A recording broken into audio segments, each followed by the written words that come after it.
welcome to the Smiling Dentist program today. We will have himself, the Smiling Dentist, facing 12 difficult and extreme questions given by young children over the world. Hi Annie, how you doing? You okay? Good, thank you. How about yourself? Oh, busy day today. I just came from doing a really intense treatment. I was doing an implant on the front teeth and there was gore and blood and guts. Ooh. Not really, there wasn't that much at all. Oh, it was thank really you. cool though, really cool. I took a patient's tooth out and then I basically put their tooth back in again. On an implant, that is. So yeah, it was nice. Oh. How are you doing? I'm doing good actually. We've just had a really relaxing day, seeing that it's half term and all that. So I've just been chilling really, just helping out in the back, things like that. Excellent stuff, brilliant. Most children are actually scared of dentists, but for me it's actually a bit easier, you know, because it's my dad and I trust him a lot and I love him so much. Today I have a few questions for you from my friends at school and their brothers and sisters. Oh, great. So would you like to start? Let's start. Let's do it. And now, your first question is, the Smiling Dentist, or should I say Dad? It is from Sophie, which is 10 years old. What was the first toothbrush made of, and what was it, and when was it invented? Oh, hi Sophie. What an amazing question. It's really interesting actually. I know. The first toothbrush as we know it came onto the market in 1938.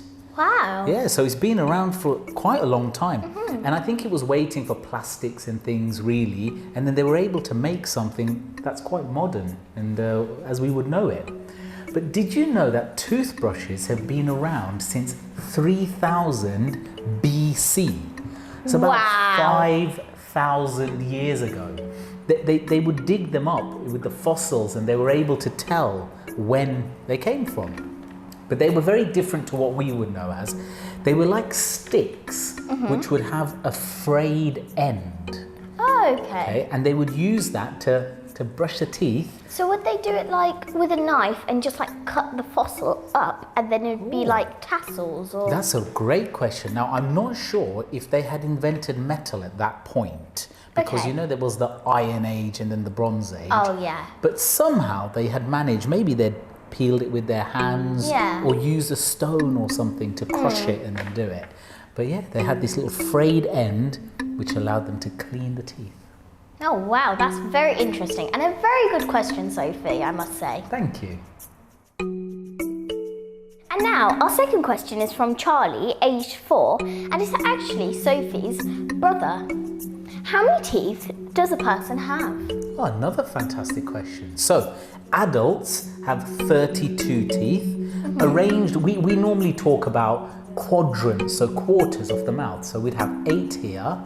And number 1 is the front tooth. Yes. And 2, 3, 4, all the way back. And number 8 is the wisdom tooth. And the wisdom tooth normally comes through when you're 18. So that's adults. Yes. Children have 20 teeth. So they have 5 teeth, 5 teeth, 5 teeth, 5 teeth. And whereas adult teeth, we name them in numbers, 1, 2, 3, 4, 5. The baby teeth we name with letters. A, B, C, D, E. Great question. So the next question is from Sarisha, aged 9. Why do we need the vanilla paste? Ah, the vanilla paste. Yes, I know what you mean. This is a fluoride varnish, okay? And the name is Durafat. Okay. When we do the cleaning of the teeth, then what we do is afterwards we protect the teeth by putting this special varnish on the teeth. Okay. And it contains this special ingredient called fluoride. Fluoride is a very, very small molecule that actually gets absorbed into the tooth. Wow. And when it goes into the tooth, it makes the tooth stronger and it stops cavities from forming. And so it's a really cool thing to do to prevent you from needing fillings. So Wow. what a great question. Thank you so much. That's a very interesting story. Sophia, age 10. What is a cavity? Great question. A cavity is a hole in the tooth. Okay. But how did it get there? So teeth are hard because they are mineralized. They've got lots of minerals in them.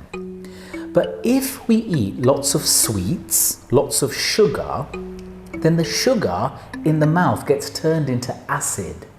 And the acid takes the mineral out of the tooth.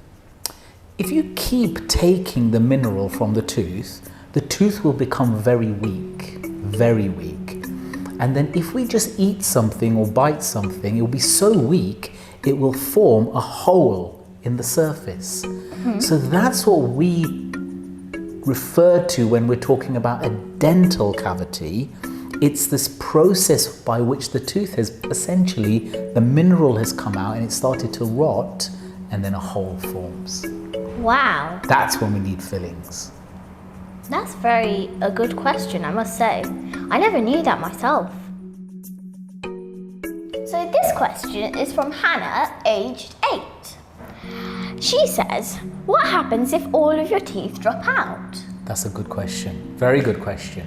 Now, we have a baby set of teeth, okay? We call the primary dentition, that's the technical term for it.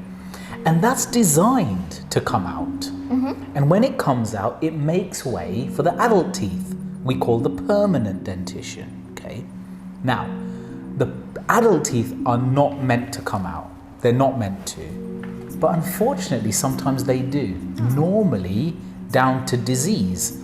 If we have really bad rot or decay in the tooth, it can make the tooth so weak it has to be pulled out. Could that happen with cavities as well? Correct. If Just cavities get Sophia's bigger question. and bigger and bigger and bigger, then eventually there's nothing left of the tooth. So the tooth has to be pulled. Yes. The other reason is if the gums become unhealthy, because it's not the gum itself, but the gum covers bone. And the bone is what keeps the root of the tooth nice and firm.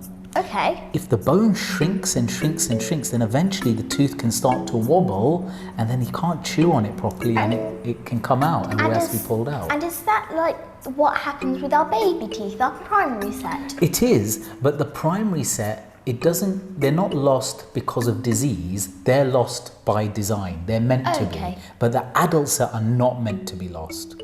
So, if we do have a disease like this and the teeth have to be pulled out or they come out on their own, then there are no replacement teeth. And that's when you need to see the dentist and they can do some treatment for you, like maybe a dental implant or a bridge or even some false teeth like the plate we call a denture. But there are lots of different ways of fixing it, but the honest truth is it's never really as good as your natural teeth. So you must try your best and keep your teeth healthy and clean so that they're not lost. That would be my advice. So this question is from Khadija A, which is 9 years old. Would braces hurt? Wow, an amazing question. Right, let's talk a little bit about how braces work and then I can answer that question really nicely. So, we mentioned before that the root of the tooth is held in bone. Okay? Yes. And bone, believe it or not, is a living tissue. Okay, so it can still change and move. We know that because if we were to break our arm, it will repair itself over time. Now, if we put small, gentle forces on teeth, then the bone, so if we're pushing it in that direction, the bone on that side of the root will get out of the way. There's a term we use, resorb. So it gets out of the way, and then bone on this side of the force gets laid down.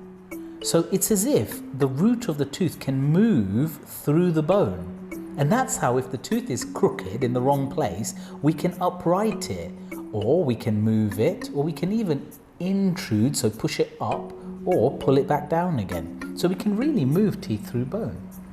Now when that process starts, the bone is not used to it, so it can be a little bit sore, like there's a bit of an ache. Not bad, okay, but it's a little dull ache. But as the process continues and the bone understands that it's being asked to move out of the way and resorb and allow the root through it, then the pain stops and it's just used to it and it allows it to go on. So the real question is if braces hurt. The truth is a little bit at the start of the treatment, but then afterwards it relaxes quite nicely and it's quite comfortable after that. So this question is from Zara, which is 9 years old. And believe it or not, this is actually a true or false question. So do you need teeth to help you talk? True. Yes? And false. Okay. Shall I explain? Yes, please. The talking is what we call phonation, okay? And when we talk, our tongue touches different parts of our mouth. Sometimes it's the roof of the mouth. Yes. Sometimes it's the cheeks, but a lot of the time it's the teeth. And I know that if I change teeth, like for example, if I fit a tooth in which is a slightly different shape to how the tooth was before, sometimes my patients can develop a lisp, you know, when they say th instead of sa. So the changing of the shapes of teeth can definitely have an impact on speech. So if just changing the shape slightly will, then definitely taking teeth out. So imagine we had a patient with no teeth, they would really struggle to talk. Now, the truth is though, that we adapt. Yeah, all human beings have an amazing capacity to adapt in lots of different ways. So if we can adapt to when the teeth have been removed, then we find ways of making most of those sounds. So even without teeth, we'll speak, but it will probably change the sound of our voice a little bit. So teeth, if you can keep them as they are, you will definitely sound the same, but it's not saying that if I have to pull all the teeth out, you can't talk. It's not quite as simple as that, but it will definitely change the way you speak. Okay. Thank you, the Smiling Dentist, for joining us today. And I just wanted to add on that if you have any questions about the dentist yourself, comment down in the comment bar, and in our next video, I can hopefully answer those questions. And don't forget to subscribe, like, and hit the notification bell on. Bye! Great team.